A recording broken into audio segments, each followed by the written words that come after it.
Coco, du coup, on fait la seconde partie. Hop, c'est parti. Avoir simplement son propre univers de référence. Qu'est-ce que c'est? C'est le langage de l'histoire, du tragique, de l'appartenance, des libertés. C'est cette... Alors, là, il parle des valeurs de la droite. Parce que, évidemment, la liberté, c'est une valeur de droite. Ce n'est pas une valeur que la gauche pourrait avoir. C'est ridicule. De la transmission, exactement. Ça, c'est l'univers de la droite. Est-ce qu'une droite, je dirais, qui ne serait pas qu'une gauche pâle ou une gauche au ralenti, se reconstitue? C'est possible. On entre dans une nouvelle époque. On entre dans une nouvelle époque, mais si la droite, au sens où vous l'entendez, peut et doit exister, elle doit se poser intellectuellement et politiquement par rapport à ce que j'appelais le régime diversitaire. Parce que le politique, ou la politique, sans la question du régime, ce sont des spéculations gestionnaires à l'intérieur de paramètres décidés par d'autres. C'est quoi le problème de cette fameuse politique diversitaire? Qu'il y a de la diversité et... C'est quoi le problème? C'est quoi? C'est d'imposer le fait que des gens soient diversifiés? C'est un peu stupide, parce que du coup, ne pas voir cette diversité, ça serait une imposition. Enfin, bah. Donc, que veut dire poser la question du régime aujourd'hui? C'est-à-dire voir comment, justement, on est témoin d'une falsification et d'une dénaturation de l'idée démocratique, de la possibilité de l'appartenance, de notre conception de l'humanité, de l'idée de l'homme sur laquelle repose le régime, l'idée de l'homme sur laquelle repose la citoyenneté et la démocratie. Et si la droite, pour reprendre cette formule, veut exister, elle doit le faire justement en réhabilitant son imaginaire et en montrant comment, de ce point de vue, la démocratie a comme condition la transmission, la culture, la mémoire, l'appartenance. Que sans cela, la démocratie est condamnée à s'émietter, à se décomposer, à se retourner contre elle-même. Prouve-le. Prouve-le. Et prouve-le que la gauche ne transmet pas... Enfin, tout le monde, en fait, je pense que tu appliques des valeurs de... Enfin, transmission, la liberté, le machin. Au bout d'un moment, c'est des valeurs que tout le monde a. Faut arrêter, voilà, de se voiler la face et arrêter de se prendre pour mieux qu'on est. Voilà. Revenir un peu à ce qu'il a dit. Comme condition. Ah oui, les conditions. Et si ce ne sont plus les valeurs de la droite, et puis en plus, ce qui est marrant, c'est l'imaginaire de droite. Tu disais pas le réel au bout d'un moment? Parce qu'au bout d'un moment, on se rend compte que sur cette planète, il y a de la diversité. Les gens ont des couleurs différentes, ont des cultures différentes, etc. Fou, incroyable.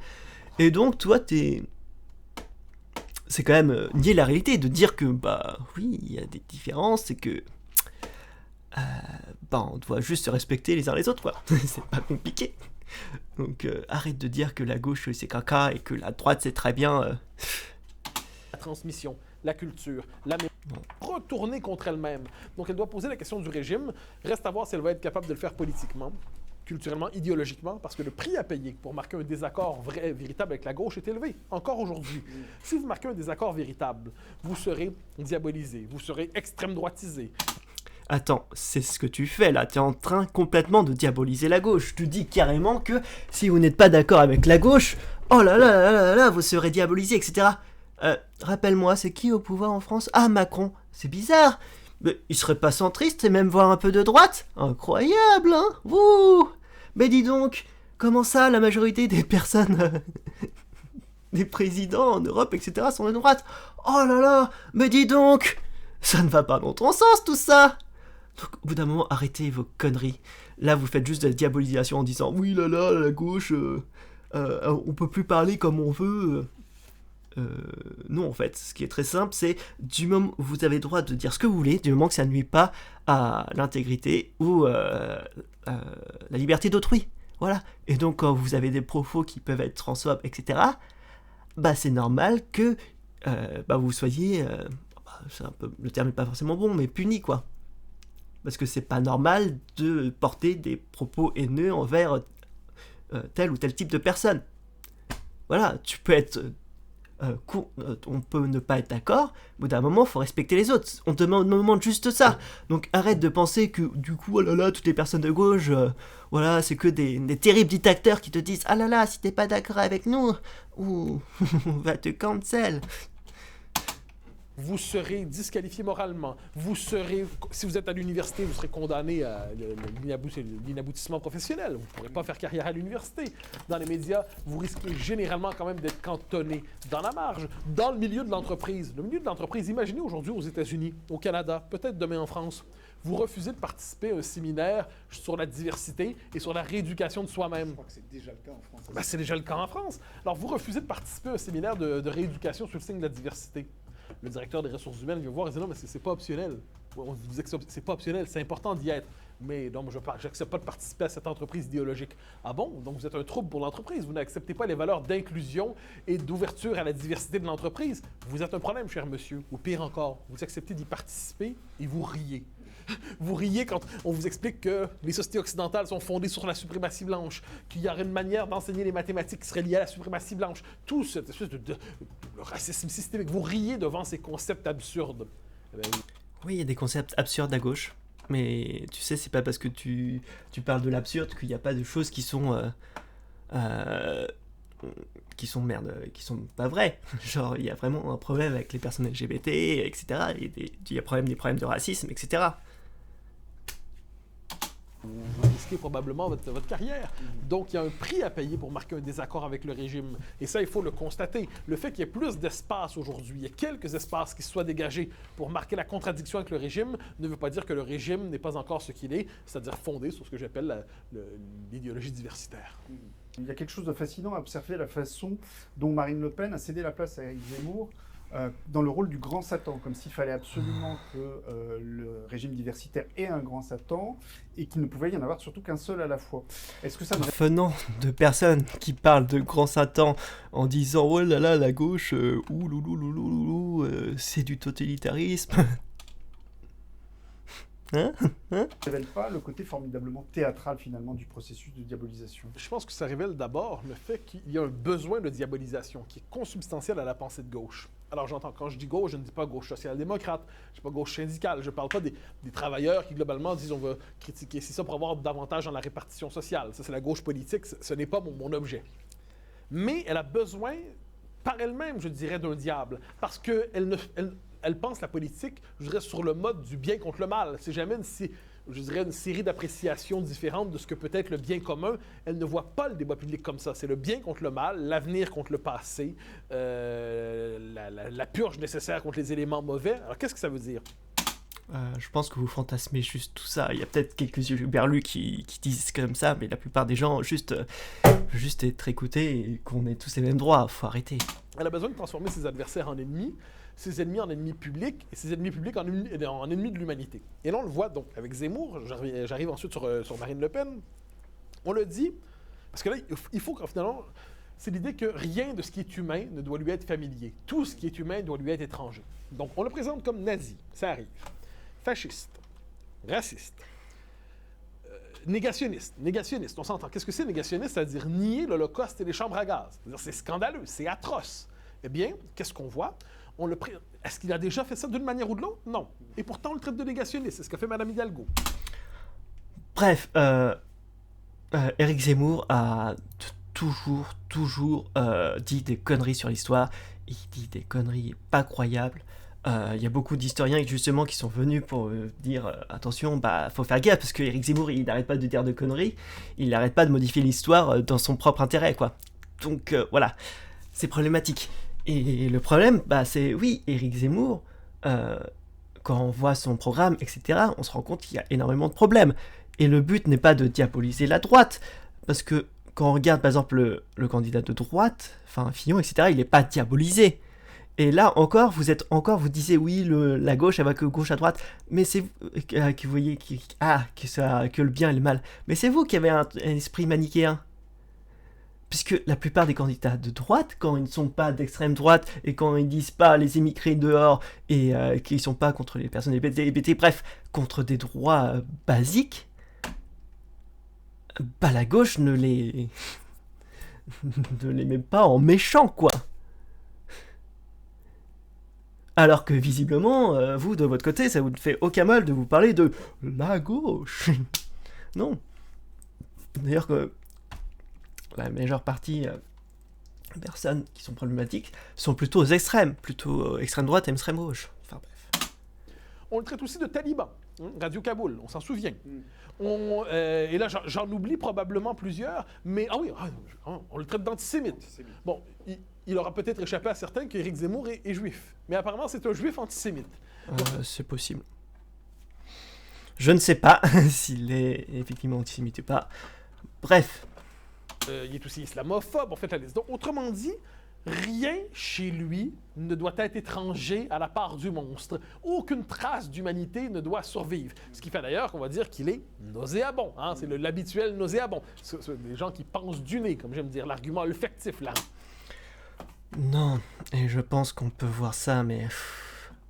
Je pense que beaucoup de personnes pensent que de base l'humain est bon, mais c'est pas le cas, et je pense qu'on sert surtout à justifier en fait des comportements qui seraient mauvais vers d'autres choses, ou des comportements surtout mentaux. C'est pour ça que beaucoup de choses, il y a pas mal, la psychophobie est surtout liée à ça. C'est voilà, si quelqu'un a fait quelque chose de mal ou dit des choses de mal, ça va être quelqu'un qui va être voilà, il est malade, c'est pas quelqu'un de normal.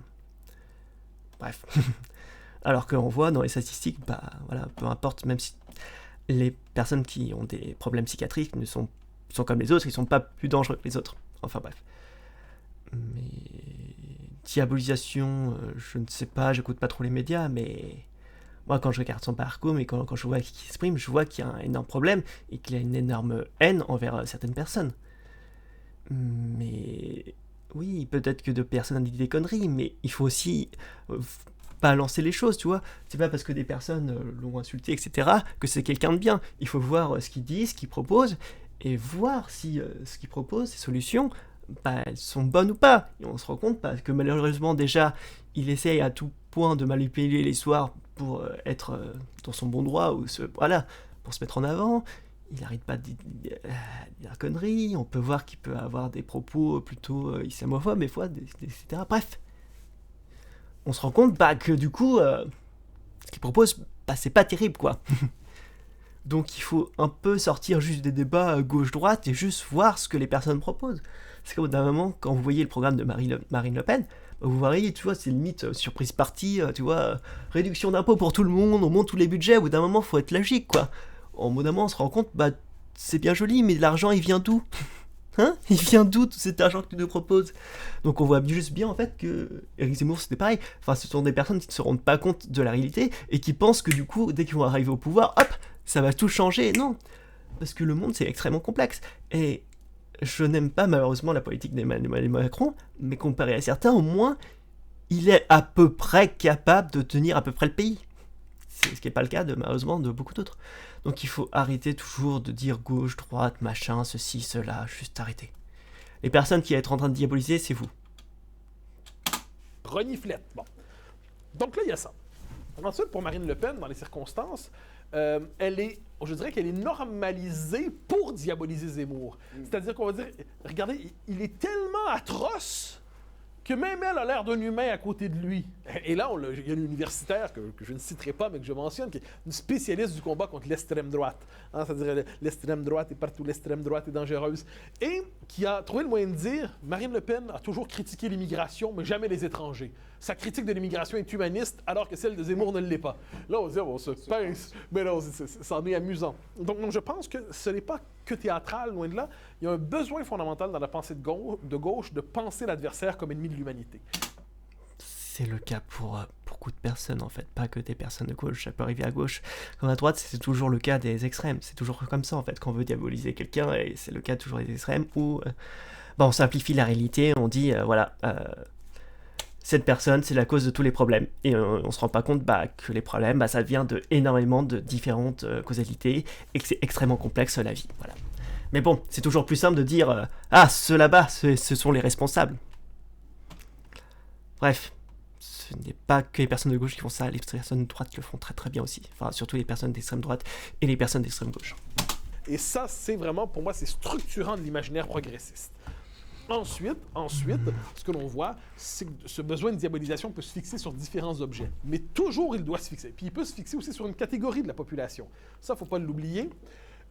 aujourd'hui, les majorités historiques en Occident, moi je dis c'est presque les 3 temps de cela dans la modernité. Il y a eu les Vendéens, ensuite il y a les Koulaks, et aujourd'hui il y a les majorités historiques en Occident. Ou, si on veut avoir un traitement plus spécifique, les lépreux. Les lépreux, pour prendre la formule du président Macron, ça désignait qui dans ce cas-là? Ben, c'était les populations non réformées qui continuent de croire en l'enracinement, la nation, la patrie, l'autorité, tout ça, un peu à l'ancienne, et qui sont en retard sur le progrès. Donc des populations retardataires, le bois mort de l'humanité, qui n'acceptent pas de marcher au rythme du progrès. Donc on a besoin d'une catégorie bouc émissaire dans le régime diversitaire, et ça, ben, ce sont justement ceux qu'on traite quelquefois, on les appelle les populistes.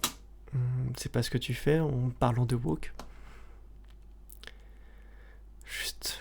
Avant de critiquer, vérifie que ton cul soit propre. Donc, le théâtre peut être présent dans les médias.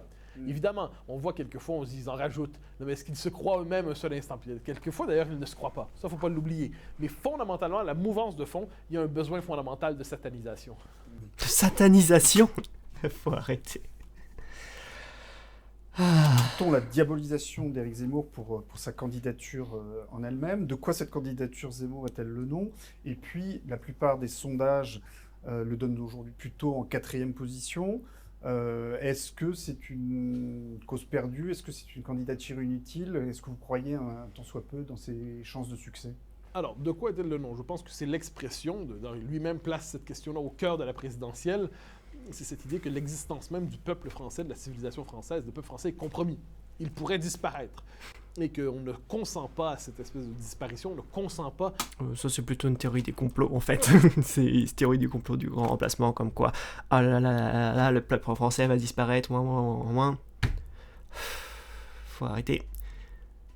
Ça n'existe pas. À cette liquéfaction, à cette dissolution. Non, je pense que tout simplement, on voit que les extrêmes montent, parce que du coup, de moins en moins, le peuple français a de moins en moins confiance à la politique. Ils se voient que maintenant, peu importe que ça passe à gauche, droite, centre, ils voient que ça change pas beaucoup. Donc du coup, ils se disent, on part aux extrêmes. Donc il y en a qui partent à droite, il y en a qui partent à gauche. Voilà.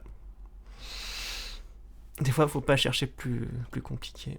Mais oui, je pense qu'il y a beaucoup de personnes, notamment d'extrême droite, qui se sentent un peu flouées par ce gouvernement, et dès qu'on leur parle de trucs un peu anti-système, comme quoi il faut changer, et que du coup, regardez, ces personnes, elles sont contre la France, elles sont contre nos patries, donc il y a tout un truc un peu patriote, qui vient un truc un peu mélangé, donc... Bref, toujours une radicalisation qu'on retrouve malheureusement, et je pense qu'il est aussi beaucoup dû aux réseaux sociaux, où... malheureusement, ce qui se propage le plus, c'est toujours les idées les plus tranchées et pas les idées modérées. Malheureusement. On ne consent pas à la fin du peuple français, donc c'est une espèce d'angoisse existentielle dont il est l'incarnation politique. Aussi la volonté de ne plus définir le combat politique strictement dans les paramètres du progressisme autorisé. La force de Zemmour, sur le plan descriptif, ça aurait été dans le système médiatique de ne pas simplement jouer le rôle du contradicteur officiel de la droite vaincue. Vous savez, cette droite qui marche avec une béquille, il dit « Pourriez-vous m'attendre un peu, s'il vous plaît? » Non, il était clairement contre, on l'a vu comme ça chez Ruquier, puis ensuite jusqu'à Face à l'info. Donc il a constitué un contre-discours qui remettait en question les fondements même du discours de l'adversaire. Il n'était pas très bon. Ça, pour dire des conneries, il est spécialiste. Ça, c'est sa force. Il incarne une dissidence profonde avec le régime diversitaire, avec ses grandeurs et ses limites. C'est une candidature qui est critiquable à bien les égards. Avec la difficulté qu'il y a d'incarner une candidature de dissidence quand on veut à la fin gagner le... Mais bien sûr, ça, c'est tout à fait fondamental. C'est-à-dire, il nous dit « je suis la dissidence qui peut gagner ». On verra. Mais cela dit, c'est donc cette espèce de... Spoiler, non. D'expression politique de l'angoisse liée à la survie du peuple français.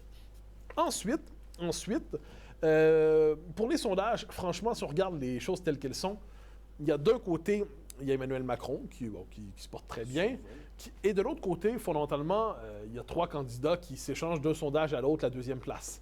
Mme Pécresse, Mme Le Pen et M. Zemmour. Alors là, ils sont 3 là-dessus. Donc, en ces matières, il suffit qu'un point se déplace. Donc, je ne le place pas 4e, je le place ex aequo avec les 2 autres comme 2e. On verra. Donc, la campagne va préciser les choses probablement.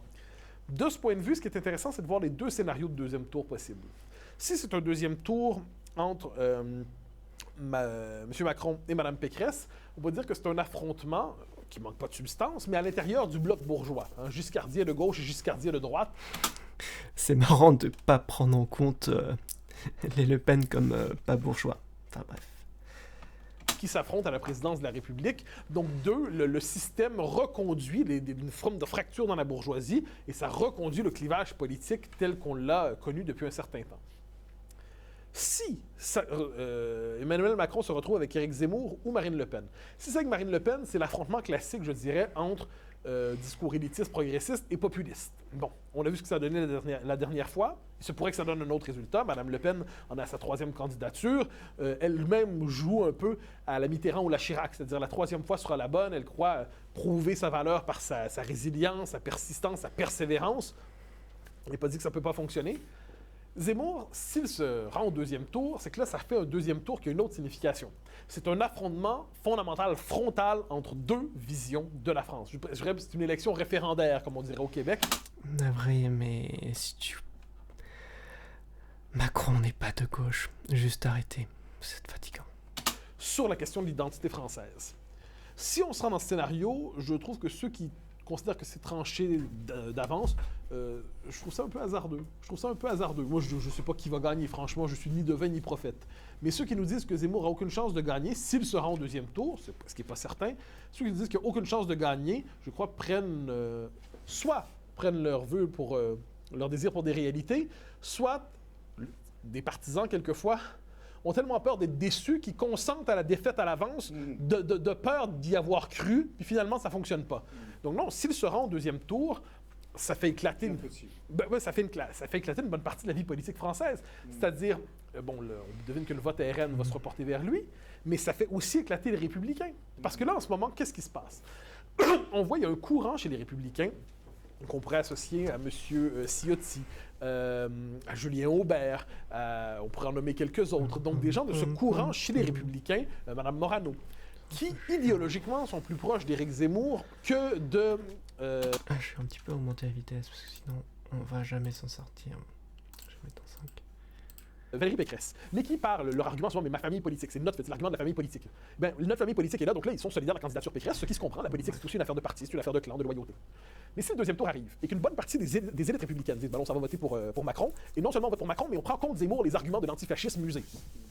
Une partie des républicains, je donne des noms comme ça, Laurent Wauquiez, Bruno Retailleau, Nadine Morano, je les nomme, et Julien Aubert, d'autres, est-ce qu'ils vont simplement dire on s'abstient, ou est-ce qu'ils vont pas dire il y a un moment de recomposition de la vie politique française qui s'engage? Ce moment de recomposition s'engageant, il y a le nouveau pôle qui va dominer ce qu'on appelle la droite, c'est le pôle national conservateur. C'est plus nécessairement la droite classique, c'est le pôle national conservateur. C'est pas le pôle national populiste de Mme Le Pen, c'est le pôle national conservateur de Zemmour. Si, on est dans des si, mais on essaie de voir les scénarios possibles, si ce scénario se précise, qu'est-ce que ça veut dire? C'est que ça donne une impulsion significative à la candidature Zemmour, une vraie impulsion de 2e tour. Pourquoi? Parce que le drame du 1er tour pour Zemmour, c'est qu'il n'aura pas été capable de rassembler, de rallier, d'avoir beaucoup de ralliements. C'est-à-dire probablement que s'il avait mieux réussi sa campagne d'automne, s'il avait terminé en décembre à 20%, il aurait déjà généré plusieurs ralliements.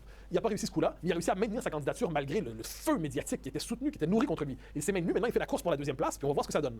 Mais s'il se rend au 2e tour, et que, appelons ça l'aile conservatrice des Républicains, bascule vers lui, l'aile conservatrice qui se distingue aussi par ses capacités gouvernementales. On a déjà une culture de gouvernement chez ces gens-là, qui est peut-être la part manquante du zémourisme en ce moment. Culture gouvernementale, capacité de gestion, crédibilité gouvernementale. Ça vient normaliser sur le plan institutionnel et sur le plan gouvernemental l'option Zemmour dans ce cas-là. Non, je pense pas que Zemmour soit capable.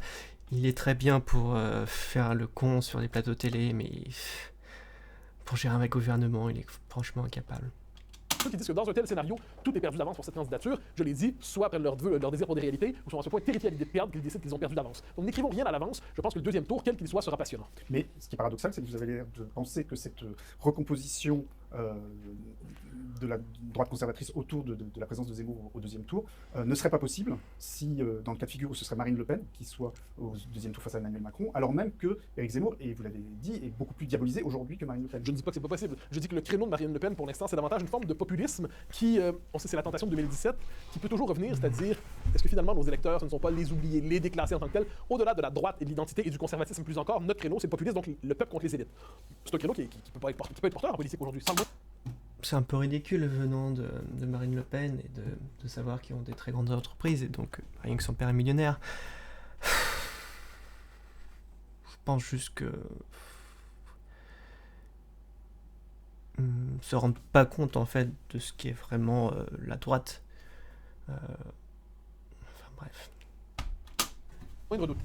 mais la dimension conservatrice ou clairement identitaire, en guillemets, là, pas identitaire tel qu'on peut le lire dans Libération, là, mais identitaire au sens l'identité de la France est en danger, ce pôle-là est davantage associé à la figure de Zemmour. D'ailleurs, certains lui reprochent de ne parler que de ça. C'était l'argument chez certains ORN en disant nous, on est le pouvoir d'achat, lui, c'est la monomanie identitaire. Donc, on voit qu'il y a une querelle sur la définition du pôle alternatif. Est-ce que ça va être le pôle tendance populiste ou ça va être le pôle tendance nationale conservatrice? Ce qui est certain, c'est que dans les deux cas, il y a une recomposition qui se joue. Si on est dans un deuxième tour, Macron-Le Pen, Éric Zemmour va devoir dire pour qui il vote. Puis ça, le fait d'annoncer pour qui il vote, ça va avoir des effets ensuite sur la recomposition à venir. De ce point de vue, la bataille pour la deuxième place, même si Emmanuel Macron l'emportait à 55%, 58%, C'est un petit peu chiant. de ce point de vue, il est Ça. tout sauf anecdotique. Surtout que c'est déjà passé. Est-ce que sa candidature, elle, est le don de quelque chose, à part la volonté des Républicains de survivre comme courant politique? Quel est l'espace politique et intellectuel de la candidature de Valérie Pécresse? Alors, on voit qu'elle se questionne elle-même à ce sujet. C'est-à-dire, finalement, elle s'appuie sur son programme sur Éric Ciotti, qui prétendait être une forme de Zemmour de gouvernement. Donc, ce qu'on voit, c'est qu'elle comprend que l'espace qu'elle doit occuper, à tout le moins pour traverser le premier tour, c'est celui-là, c'est le terrain. Une autre question, parce que il Pécresse. Vous avez dit qu'elle essayait de disputer à Éric Zemmour un peu cette thématique identitaire. Est-ce que ça veut dire qu'on peut penser que, quel que soit le résultat de l'élection, ce sujet du droit des peuples à leur continuité historique va rester durablement installé dans la thématique politique française? Bah, c'est un des grands thèmes de notre époque. C'est une des grandes angoisses de notre époque. C'est vrai aux Oui, États-Unis. mais il était très absent du discours, du débat Oui. politique. Vraiment, le côté identitaire, une grande angoisse. Je sais pas, ça dépend peut-être des personnes. Enfin, je ne comprends pas pourquoi. Enfin, j'ai rien contre ma culture et contre mon pays, mais voilà, c'est pas non plus quelque chose de crucial, quoi. Enfin bon, mais de toute façon, je pense que de toute façon le monde va de toute façon se mondialiser et que maintenant, enfin, les pays en tant que gouvernement sont de moins en moins de rôle à jouer et que de toute façon maintenant le pouvoir va plutôt se situer au niveau international et qu'on pourrait peut-être penser justement plutôt voilà, quelque chose de un peu comme des États-Unis où chaque pays aurait à peu près sa propre institution avec des règles spécifiques à chaque pays, mais avec quelque chose, avec une constitution en commun pour l'ensemble des pays, bref. Jusqu'à présent, Oui, jusqu'à l'arrivée de Mais Zemmour. je pense qu'il y a une accélération de l'histoire par rapport à ça. Et quel que soit le résultat, imaginons qu'il y a le bloc Zemmour-Le Pen, puis auquel pourrait... Un dernier mot, parce que je vais nous y conduire. Mme Pécresse, pour l'instant, réussit quand même à conserver son Désolé, mais c'est long. aile conservatrice. Hein. L'aile Ciotti n'est pas avec Zemmour, elle est avec elle. Donc elle réussit quand même à tenir. Ça, c'est pas un détail, c'est une vraie réussite politique. Bon. Mais ce bloc, disons, Le Pen, Zemmour, Ciotti, Wauquiez, globalement, c'est une même philosophie qui les inspire, même si les cultures politiques ne sont pas les mêmes. Mais c'est quand même un bloc significatif. Donc, on est dans une époque où la question identitaire est devenue incontournable. Parce que la partition du pays, hein, c'est-à-dire les zones de non-droit qui sont devenues des zones de non-France, le fait que c'est des questions fondamentales. Certains territoires se dérobent non seulement aux mœurs françaises, mais à la souveraineté française. Ce sentiment que dans un siècle, la France pourrait être tout autre. J'ajoute que le Québec pourrait être tout autre. Les pays seront tout autres. Voilà, navré, voilà, les choses changent. Et si vous pensez que toute chose les pays et trucs sont immuables, non. Est-ce qu'il y a des zones de non-droit peut-être. Après, le gros problème, c'est comment on fait pour gérer ces zones, en fait. Parce qu'on se rend compte qu'au final, imposer une présence policière tout le temps, ça fait qu'envenimer les choses. Donc, oui, il y a quelque chose à faire concernant ces fameuses zones qu'on peut dire de non-droit. Mais c'est un sujet qui est clairement complexe. Et il suffit pas juste de dire oui, on fonce dans le tas et puis basta. Non, ça résoudra rien. La question se pose pas de la même manière chez vous que chez vous. Et cette idée comme peuple, on pourrait disparaître. Bon, moi, c'est plus un certain temps. Vous, c'est plus récent. Mais on se la pose aujourd'hui, cette question. Ça, je crois qu'elle est appelée à traverser véritablement les prochaines années, les prochaines décennies. On verra ce qu'elle va donner politiquement. Mais je crois que c'est le carburant politique fondamental de notre époque. Mais c'est bizarre, en fait, de se définir en tant que juste peuple et d'avoir peur que notre peuple disparaisse. Juste, il va changer, en fait. Comme il l'a toujours fait, et comme le peuple français a toujours changé. Il changera toujours. Surtout avec la mondialisation. Enfin, penser que les choses resteront comme elles étaient juste parce que... Pourquoi pourquoi le changement je ferait peur? Je ne comprends pas. Enfin bref. Je change un peu de sujet. Dans son compte-rendu du discours de Villepinte d'Éric Zemmour, l'IB avait noté que celui-ci y avait dénoncé l'écriture inclusive qui écrivait Libération, pourtant n'existe pas. Alors on a dit ça auparavant de la théorie du genre, aujourd'hui on dit ça très souvent aussi du wokisme. Est-ce que la théorie du genre n'est pas une théorie, ce serait bien de faire un peu de biologie, ne conservez pas le wokisme. Concernant l'écriture inclusive, je pense que c'est une mauvaise idée, tout simplement parce que ça complexifie les choses et ça rend juste tout compliqué, ça n'a pas suffisamment d'impact. Il faudrait plutôt une redéfinition de la langue française, une simplification pour virer en fait des trucs qui n'ont aucun sens, quoi. Définir pourquoi une chaise ça serait la chaise, pourquoi pas le chaise, bref, il faudrait faire une refonte plutôt de la langue française pour la simplifier et pour faire quelque chose, bref, où il y aurait plus de neutralité et on définirait des pronoms que quand ça serait nécessaire. Bref. Mais bon. Intellectuel conservateur que vous êtes serait une sorte de Don Quichotte qui serait condamné à se battre contre des boulins à vent, contre des ennemis fantasmatiques et imaginaires. Oui, le réel n'existe pas, c'est ce qu'on nous dit. Ça c'est fascinant quand même. C'est-à-dire, c'est toujours la même chose. La mutation démographique des sociétés occidentales n'existe pas, mais par ailleurs, c'est une bonne nouvelle. Donc, ça n'existe pas, mais c'est merveilleux, cette transformation en profondeur. Bon. La théorie du genre n'existe pas, mais par ailleurs, la normalisation administrative de la fluidité de genre et de la déconstruction du masculin et du féminin, c'est essentiel. Si vous êtes contre ça, vous êtes transphobe. Ah, c'est lourd. Là, il parle directement. Oui, la réalité, c'est ça. Non. Le genre, c'est extrêmement compliqué. La sexualité, c'est compliqué. La démographie, c'est compliqué. Et je pense que vous êtes juste en train de simplifier les choses et vous utilisez cet argument du réel. Parce que c'est pas un argument, c'est juste un argument d'autorité qui n'a aucun impact. C'est comme dire un truc, c'est naturel, c'est bien parce que c'est naturel. Ça n'a aucun sens. Évidemment, il faut être logique. Le plutonum, c'est naturel, mais ça peut te tuer. Trop cool, le cyanurure c'est naturel et ça peut te tuer, ouais, trop bien. Alors que Internet, c'est bien et c'est pas naturel. Donc, faut arrêter avec ce truc, oui, c'est pas naturel. Et puis, avec le réel, visiblement, vous parlez de choses qui vous dépassent complètement. Le théorie du genre, c'est vrai, il n'y a pas que deux genres. En fait, c'est très simple. On va faire un truc vite fait, vous prenez 4 individus, un individu avec un pénis sera un mâle. Un individu avec un vagin sera une femelle, et un individu avec un vagin et un pénis sera une personne hémaphrodite, wow. Et une personne qui n'a ni pénis ni vagin est une personne asexuée.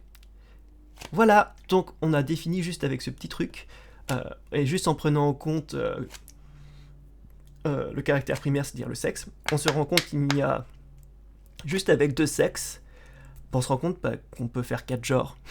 Donc voilà, incroyable. Qu'il y a plus que 2 genres. C'est fou. Et que le genre est différent du sexe. Waouh, c'était vraiment compliqué. Donc vous pouvez bien sûr ajouter à cela tous les caractères sexuels secondaires, comme... Bref, ça devient extrêmement compliqué. Mais visiblement, les gens disent « Oh là là, c'est pas le réel ». Ouais vas-y, ramène des arguments, prouve-le. C'est quand même con que la science va en notre faveur, quoi. Elle dit « dysphorie de genre, ça existe ». Voilà, oui, les personnes non binaires ça existe, waouh, incroyable, en fait tout le monde le savait, tu vois, tu regardes un escargot, tu dis, tiens, c'est bizarre, c'est ni un homme ni une femme, enfin, il est ni mâle ni femelle, oui, il est hermaphrodite, waouh, comme quoi, faut pas aller très loin pour voir qu'il n'y a pas que 2 genres. Bon, passons, et puis même chez d'autres espèces, quand on voit chez le blob, il y a une 50aine de sexes. La réalité est extrêmement complexe et juste dire parce qu'on n'est pas d'accord ou c'est pas la réalité, c'est juste arrêtez. C'est vous qui êtes juste en train de nier la réalité parce que vous ne comprenez pas et vous êtes juste sur vos certitudes. L'écriture inclusive n'existe pas, mais si vous opposez à l'usage abusif du point médian, du seuleux, du tous et de tout ce vocabulaire, c'est comme tout ça, vous êtes un sexiste rétrograde. Et si la grande mutation démographique de nos sociétés n'existe pas, mais si vous y opposez, si vous critiquez, vous êtes xénophobe et raciste. Donc, c'est ça, on connaît. C'est une technique rhétorique usée, mais dont la presse de gauche continue d'abuser, parce que je me demande quelquefois si elle se croit. Ça, c'est vraiment une question que je me pose. Est-ce qu'ils se croient lorsqu'ils nous disent « le wokisme n'existe pas ». OK, ça c'est génial. Le wokisme n'existe pas, mais par ailleurs, ce n'est qu'une revendication fondée sur l'aspiration à l'équité, l'égalité et la justice. Mais ça existe ou ça n'existe pas? Il faut se décider. D'ailleurs, tu n'as toujours pas défini pour toi ce qu'était le wokisme. On cherche encore. Mais oui, le mouvement wokisme existe chez certaines personnes. Mais les personnes de gauche ne sont pas tous wokistes, d'accord? Les personnes LGBT ne sont pas forcément voilà, ne sont pas wokistes. Il y en a qui le sont peut-être. C'est pareil, les progressistes ne sont pas forcément LGBT. Bref, la réalité est toujours nettement plus complexe que ce que Degus là veulent vous dire. Ça existe et c'est bien, ça existe pas. Pourriez-vous nous préciser? Mais non, parce que le propre de ce progressiste, c'est d'être autoréférentiel. Donc, il accepte des critiques internes à son propre camp, mais les critiques extérieures sont jugées illégitimes, donc on n'y répondra pas. Donc, c'est pour ça que là-dessus, moi qui rêve, ce vieux fantasme de la conversation civilisée, le conflit civilisé qui habite la démocratie libérale, il m'arrive quelquefois de douter de mes propres rêves, parce que je me dis finalement, si on est devant des lectures à ce point contradictoires du réel, on n'est plus capable de s'entendre sur le fait que 2 plus 2 égale 4. Bon, à partir de là, il devient de plus en plus difficile, effectivement, de débattre de manière éclairée. Waouh. Donc, ce gars qui nous disait la diabolisation, etc., il nous dit ouais, les personnes de gauche, on n'est pas capable d'avoir un débat éclairé. Sérieusement, on est capable tout à fait d'avoir un débat éclairé avec des personnes de droite. Il n'y a aucun souci, même des personnes d'extrême droite des fois. Le problème, c'est que des fois, il y a des personnes, visiblement, tu as peut-être des croyances peut-être transphobes, etc. Mais des personnes pensent que leur croyance, c'est le réel. Mais c'est pas vrai, en fait. C'est pas parce que tu penses qu'il n'y a que des hommes et des femmes et que les asexuels ou les non-binaires n'existent pas que c'est vrai, en fait. Juste. Et c'est pas en disant que c'est le réel que ça le devient, en fait. Voilà. Et toujours, ce sont toujours des personnes, visiblement tu n'es pas du coup un spécialiste du genre, etc. Et tu te permets d'affirmer des choses comme ça, sorti de ton chapeau, hop, c'est le réel. Même les spécialistes du genre ne pourraient pas dire que l'on va être aussi sûr de leurs convictions. D'accord? Et on voit bien, t'es tellement sûr de toi que je suis sûr que la majorité des sujets que tu parles, surtout dans le wokisme, tu ne les maîtrises pas. Tu ne connais pas les bouts, les attentismes et tout ce qu'il y a. Tu n'as aucune connaissance là-dessus. La théorie du genre, est-ce que t'as étudié ce que c'était? Non. Bah sûrement non.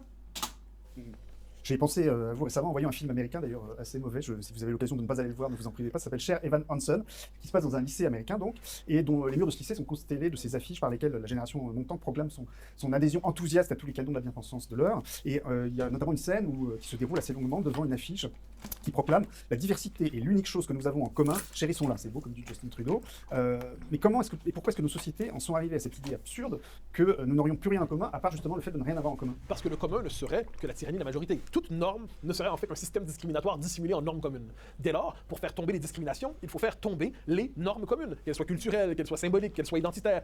Donc, et finalement, nous n'avons en commun que notre diversité. Bon, c'est ce que disait Justin Trudeau effectivement en 2015, après son élection, lorsqu'il était faire une tournée dans la presse américaine, il était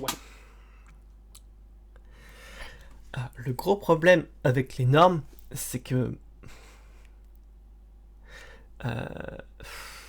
des personnes vont utiliser les normes pour la discrimination, d'accord? Il y a une majorité de personnes cis hétéros. C'est un fait. Voilà. Est-ce que ça rend le fait d'être cis et hétéro mieux que le fait d'être homosexuel, etc. Non. Voilà. Donc, il faut se rendre compte qu'on est tous différents et que le but, c'est qu'on se démerde pour vivre tous ensemble. Voilà. Donc, on essaye de tous se respecter, peu importe nos différences. C'est pas compliqué, non? Washington Post, je crois. Et là, il a dit, justement, le Canada est un pays qui se distingue par le fait de ne pas avoir de noyau identitaire fondamental, de core, de noyau. Ce qu'on a, nous n'avons en commun que notre diversité et notre quête d'une toujours plus grande diversité. Ce qui fait qu'au Canada, il y a une forme c'est assez bizarre, on interprète le progrès comme l'ouverture maximale aux revendications identitaristes, quelquefois. On le fait avec la question du niqab. Donc, s'ouvrir au niqab, c'est une manifestation non seulement d'ouverture à la diversité, mais d'ouverture au féminisme. Ah bon? Féminisme, vraiment? Pourquoi? Parce que ça confirme le droit des femmes de s'habiller comme elles le veulent au-delà de toute contrainte patriarcale. Il fallait y penser. Bon. Alors, non, je pense qu'on est dans cette idée, mais je crois, cela dit, que ce n'est qu'une étape. Parce que aucune société ne peut tenir dans cette espèce de valorisation du dispersé. De nouvelles certitudes s'imposent. C'est seulement des certitudes assez désagréables aujourd'hui. C'est-à-dire, par exemple, il y a une nouvelle norme. La norme, c'est la fluidité de genre, comme on dit. Donc, le masculin et le féminin classique deviennent des positions rétrogrades, réactionnaires, dans les marges. Et... Non! Non et non! Ça, c'est... C'est un homme de paille! D'accord? Personne ne dit...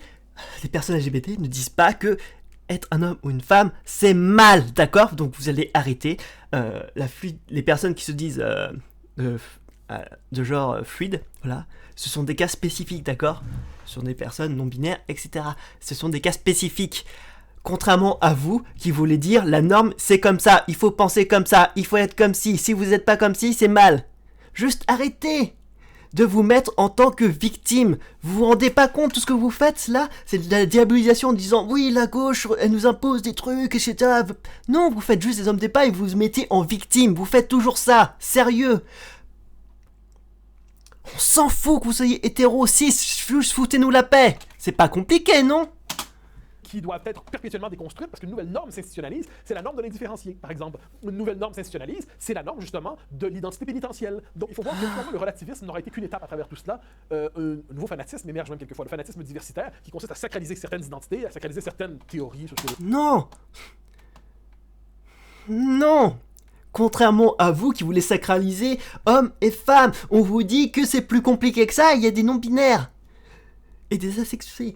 C'est pas compliqué, on vous dit pas que être trans, être bi ou je sais pas, c'est mieux. On vous dit que des personnes vivent comme ça et on mérite les mêmes droits. C'est pas compliqué, non? Contrairement à vous, on se prend pas pour le haut du panier en disant les autres c'est de la merde. Parce que ça vous savez faire, hein. Anthropologique, puis à considérer que le monde d'hier ne doit pas être, il fait pas partie de la diversité à respecter. C'est en faisant le procès, c'est en déconstruisant, c'est en démantelant, c'est en passant au marteau-piqueur. Le monde d'hier que peut émerger le monde nouveau. Non, non et non. Je connais aucune personne de gauche que je connais dit ça, d'accord? On garde ce qui est bien et on vire ce qui est pas bien, d'accord? C'est pas compliqué, le but n'est pas de détruire tout ce qu'il y avait avant. Le but c'est qu'on évolue pour aller vers le meilleur, parce qu'on peut essayer d'avoir le meilleur, contrairement à vous qui bloquez dès qu'il y a un changement et qui vous dites non, non, non, non, ça ne peut pas, ce n'est plus la réalité, au secours, non, juste arrêtez. Bon, je crois que je vais m'arrêter là pour cette deuxième partie, et puis je vais faire une dernière partie après. J'espère que ça sera pas trop long encore, Émile. Je vous fais de bisous, ciao.